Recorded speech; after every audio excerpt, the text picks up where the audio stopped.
রসুলুল্লাহ সাল্লাল্লাহু আলাইহি ওয়াসাল্লাম বলেছেন, বান্দা যখন প্রথম ওয়াক্তে সালাত আদায় করে, সালাত তখন আলোক বর্ধিকা হিসাবে আসমানে উঠে আরশ পর্যন্ত উঠবে এবং কিয়ামত দিবস পর্যন্ত আদায়কারীর জন্য ইস্তিগফার করবে এবং বলবে, আল্লাহ তাআলা তোমাকে সেভাবে হেফাজত করুক যেভাবে তুমি আমাকে হেফাজত করেছো।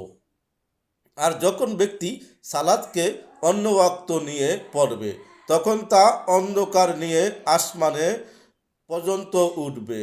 তখন আসমানে পৌঁছবে, তখন উহাকে ওইভাবে পেঁচানো হবে যেভাবে পুরাতন কাপড়কে পেঁচানো হয় এবং তা আদায়কারীর চেহারায় নিক্ষেপ করা হবে।